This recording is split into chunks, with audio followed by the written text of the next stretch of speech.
Hello students, welcome back to my channel. Vishal Gupta आपका teacher. कैसे हो आप सब स्टूडेंट्स? इस वीडियो में मैं रेशो एनालिसिस वाला जो चैप्टर है हमारा अकाउंटेंसी का, उसको कंटिन्यू कराने जा रहा हूं। इस वीडियो में हम प्रॉफिटेबिलिटी रेशो के बारे में अंडरस्टैंड करेंगे, उनके फॉर्मूले देखेंगे, उनको समझेंगे कि प्रॉफिटेबिलिटी रेशो में कितनी तरह की रेशोज आती हैं और उनके डिफरेंट फॉर्मूले क्या हैं। तो चलिए स्टूडेंट्स बात करते हैं सबसे पहले ग्रॉस प्रॉफिट रेशो।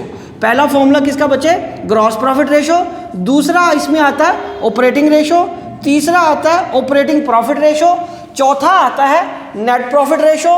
पांचवा आता है रिटर्न ऑन इन्वेस्टमेंट या रिटर्न ऑन कैपिटल एम्प्लॉयड। ये 5 रेशोज आती हैं प्रॉफिटेबिलिटी रेशो के अंदर। अब हम एक एक करके इनके फॉर्मूले देखते हैं क्या है। स्टूडेंट्स सबसे पहले आ रहा है ग्रॉस प्रॉफिट रेशो। इसका फॉर्मूला होता है gross profit upon net sales into 100।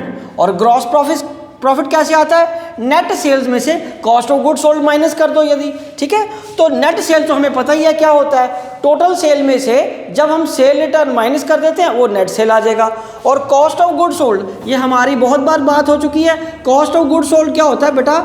Opening stock plus net purchases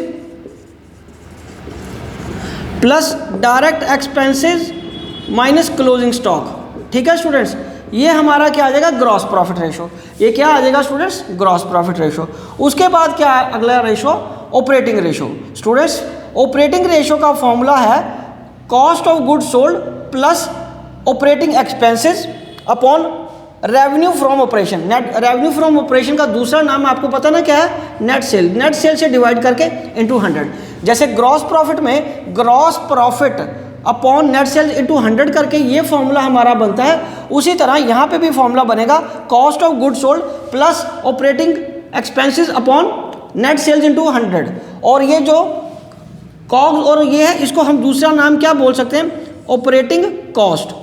operating cost कैसे इसको लिख सकते हैं? Cost of good sold plus operating expenses. ठीक है स्टूडेंट्स, तो इसकी जगह पे आप वर्ड क्या लिख सकते हो? ऑपरेटिंग कॉस्ट भी लिख सकते हो।